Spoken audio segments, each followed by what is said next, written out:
이 말을 할 때 예수께서 친히 그들 가운데 서서 이르시되 너희에게 평강이 있을지어다 하시니 그들이 놀라고 무서워하여 그 보는 것을 영으로 생각하는지라. 예수께서 이르시되 어찌하여 두려워하며 어찌하여 마음에 의심이 일어나느냐. 내 손과 발을 보고 나인 줄 알라. 또 나를 만져보라. 영은 살과 뼈가 없으되 너희 보는 바와 같이 나는 있느니라. 이 말씀을 하시고 손과 발을 보이시나 그들이 너무 기쁨으로 아직도 믿지 못하고 놀랍게 여길 때 이르시되 여기 무슨 먹을 것이 있느냐 하시니 이에 구운 생선 한 토막을 드리니 받으사 그 앞에서 잡수시더라. 또 이르시되 내가 너희와 함께 있을 때 너희에게 말한 바 곧 모세의 율법과 선지자의 글과 시편에 나를 가리켜 기록된 모든 것이 이루어져야 하리라 한 말이 이것이라 하시고 이에 그들의 마음을 열어 성경을 깨닫게 하시고 또 이르시되 이같이 그리스도가 고난을 받고 제3일에 죽은 자 가운데서 살아날 것과 또 그의 이름으로 죄 사함을 받게 하는 회개가 예루살렘에서 시작하여 모든 족속에게 전파될 것이 기록되었으니 너희는 이 모든 일의 증인이라. 볼지어다 내가 내 아버지께서 약속하신 것을 너희에게 보내리니 너희는 위로부터 능력으로 입혀질 때까지 이 성에 머물라 하시니라. 예수께서 그들을 데리고 베다니 앞까지 나가사 손을 들어 그들에게 축복하시더니 축복하실 때 그들을 떠나 하늘로 올려주시니 그들이 그에게 경배하고 큰 기쁨으로 예루살렘에 돌아가 늘 성전에서 하나님을 찬송하니라.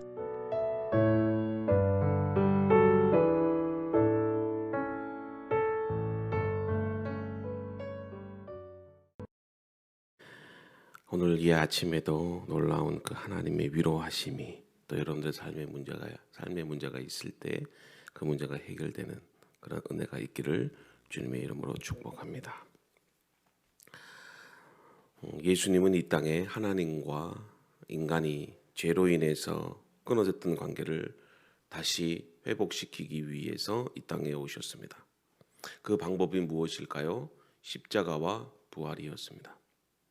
이것을 바울이 에베소서 2장 16절과 17절에 다음과 같이 말씀을 합니다. 또 십자가로 이 둘을 한 몸으로 하나님과 화목하게 하려 하심이라. 원수된 것을 십자가로 소멸하시고 또 오셔서 먼데 있는 너희에게 평안을 전하시고 가까운 데 있는 자들에게 평안을 전하셨으니.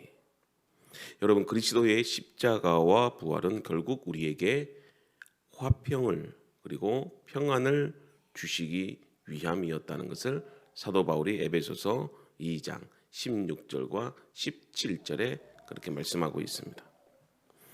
예수님이 전하신 복음, 이 하나님의 나라, 그 하나님의 나라의 회복을 위하여 우리에게 사역을 하시고 또 말씀을 전해주시고 치료하신 그 모든 일들은 사실은 우리에게 화평과 평강 그리고 평안의 복음을 주시기 위한 것입니다.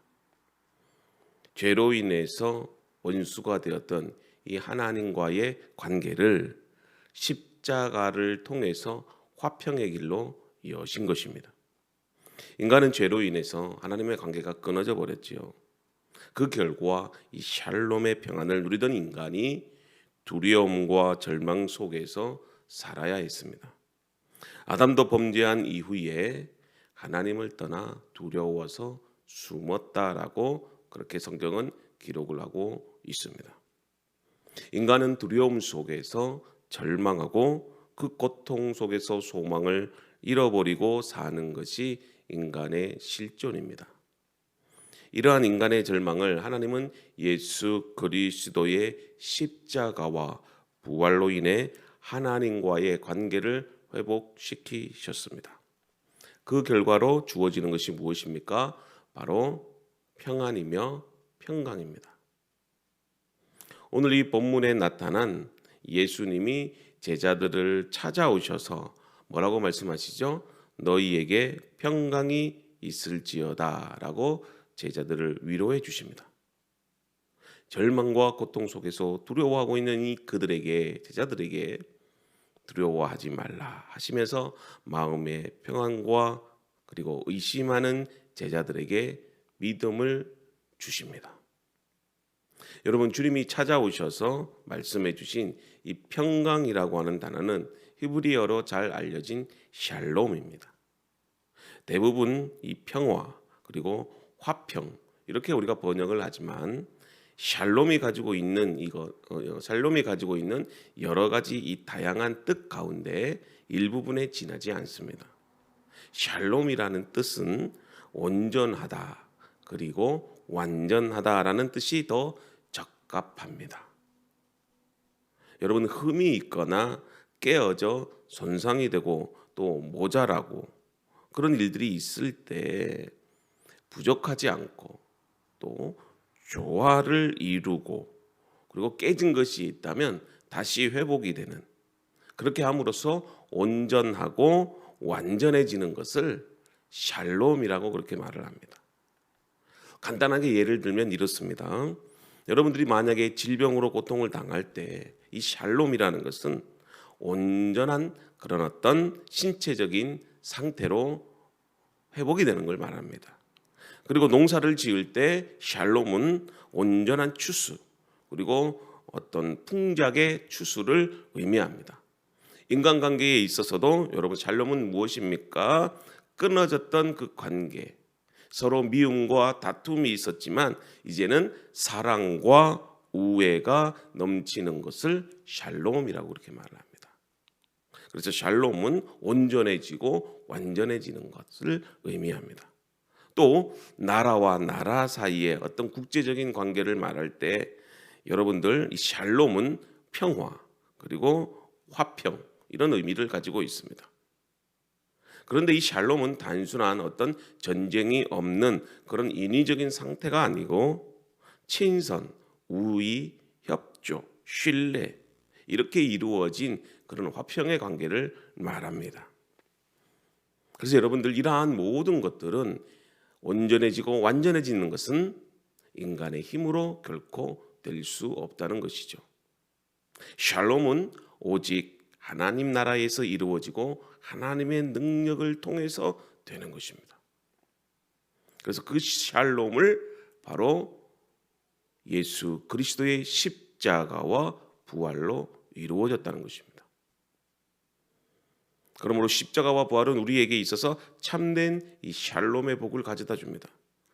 평안과 평강으로 우리에게 소망과 기쁨을 준다는 것이죠. 여러분, 제자들에게 있어서 이 예수 그리스도의 십자가의 죽음은 모든 것이 다 끝나버리는 절망적인 상태였습니다. 한마디로 말하면 샬롬이 없는 상태였죠. 마치 사단이 승리하는 것처럼 보였고 로마가 온 세상의 주인이 되는 것처럼 그렇게 느꼈습니다. 한마디로 말해서 절망이요, 슬픔이요, 그리고 두려움만이 존재하는 세상이 되어버렸습니다. 그리고 예수님이 십자가에 못 박힌 이후에 이 제자들은 자신들도 죽을지 모른다고 하는 그런 두려움에 다 도망을 가버렸고, 예루살렘에 남아있던 이 제자들도 사람들을 피해서 숨어 있었습니다. 문을 걸어 잠그고 숨을 죽이면서 이 두려움과 절망 속에서 하루하루를 살았던 것입니다. 여러분, 예수님이 이 땅에 오셔서 전한 복음이 무엇입니까? 그것은 인간이 죄로 인해서 하나님과의 관계가 끊어짐으로 우리에게 주어진 이 저주와 절망 그리고 고통과 두려움에서의 자유와 회방을 통한 하나님의 이 평안, 샬롬을 주는 것이었습니다.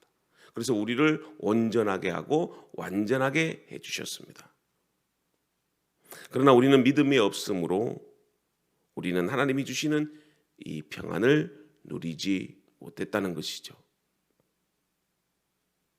예수님은 부활하신 후 이 제자들에게 처음으로 나타나셔서 그들에게 하신 첫 마디의 말씀이 무엇이었습니까? 36절에 보면 이 말을 할 때에 예수께서 친히 그들 가운데 서서 이르시되 너희에게 평강이 있을지어다 하시니.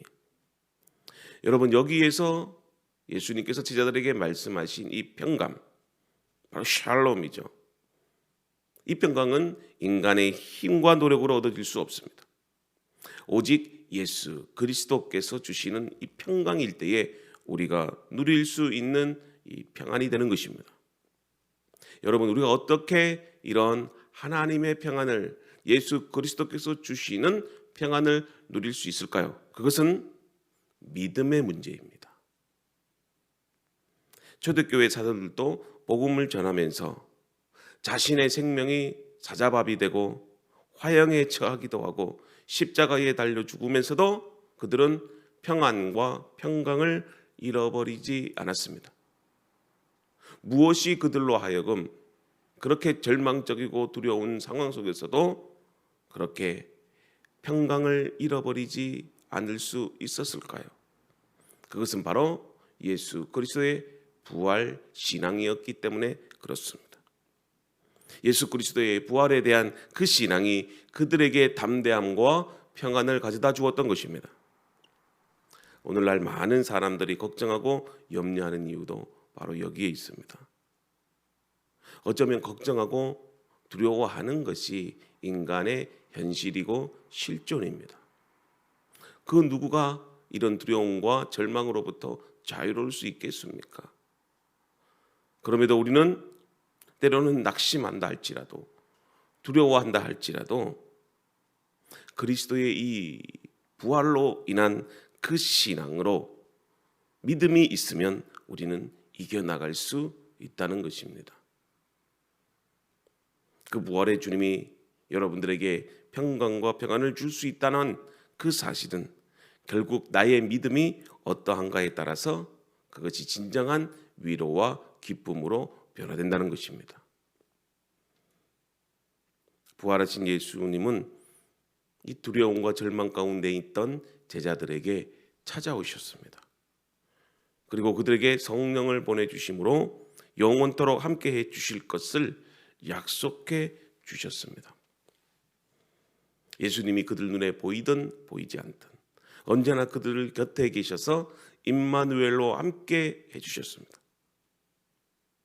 어쩌면 그 하나님의 임마누엘의 축복이 우리와 늘 함께 함에도 불구하고 우리는 여전히 눈에 보이는 것만 쫓아서 사는 어리석은 자들이 아니었던가 한번 생각해 보실 수 있기를 바랍니다.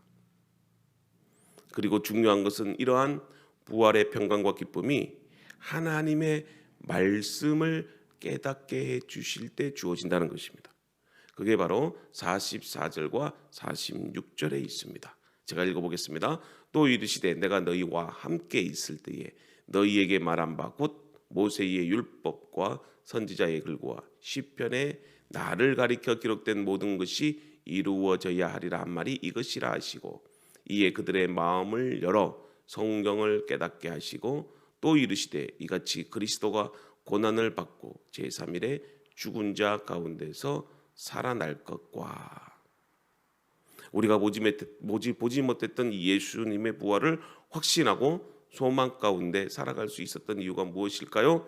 그것은 하나님의 말씀에 대한 신뢰 때문입니다. 주님께서 부활하셔서 제자들에게 찾아오셔서 제일 먼저 하신 일이 무엇입니까? 그들에게 하나님의 말씀을 풀어서 해석해주고 그들에게 하나님의 말씀을 가르쳐 주신 것입니다. 그리고 깨닫게 해주셨다는 것이죠. 그들에게 이 부활하신 주님은 어두운 가운데 있었던 말씀에 대한 무지 가운데 있었던 그들의 어리석은 그런 모습들을 다시 하나님의 그 말씀으로 깨웠던 것입니다. 그리고 말씀을 가르치신 후에 예수님께서는 그들에게 사명을 주십니다. 이제는 제자로서가 아니라 사도로서 이 땅에 하나님 나라를 위한 이 복음의 증인, 즉 부활의 증인이 되라고 그렇게 말씀하셨습니다. 48절에 보면 48절에 너희는 이 모든 일의 증인이다. 그렇게 말씀을 하십니다. 여기서 예수님이 제자들에게 이 모든 일의 증인이라고 하셨죠.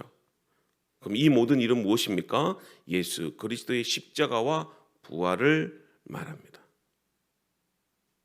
여러분, 우리에게 평강을 주시고 우리에게 소망을 주시고 말씀을 통해서 우리의 믿음을 더 확실하게 해주시고 성령을 보내셔서 능력으로 세상을 이기며 살 수 있도록 하신 이유가 바로 여기에 있습니다.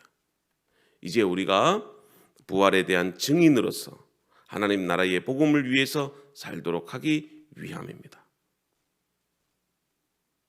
그러므로 그리스도인은 사명으로 사는 것입니다. 이 사명을 감당하기 위해서 그리스도께서 부활하셨고 믿음을 주셨고 성령의 능력을 힘입도록 그렇게 살도록 하셨다는 것입니다. 오늘 하루도 여러분들에게 주어진 삶에 있어서 어떤 사명을 가지고 살아가십니까? 여러분 모두는 예수 그리스도께서 보내신 사도들입니다. 여러분의 삶으로 부활하신 그 주님의 증인이 되어야 합니다. 사실 증인으로 살아간다는 것 두렵고 힘듭니다. 고통이고 절망입니다. 그러나 우리에게 예수님의 평안이 있습니다. 주님이 찾아오셔서 두려움과 걱정 가운데 있던 저와 여러분들에게 주님께서 위로해 주십니다. 그리고 성령님을 통해서 우리에게 말씀으로 이겨나갈 수 있는 힘과 능력을 주십니다. 오늘 우리에게 주어진 이 하루의 사명이 무엇인지 묵상해보고 힘들 때마다 오늘 예수님께서 제자들에게 말씀하신 너희에게 평강이 있을지어다 이 말씀으로 위로받으시고 오늘 하루의 삶도 하나님의 영광을 위해서 살아가는 주신 사명 잘 감당하는 저와 여러분들이 되기를 주님의 이름으로 축복합니다.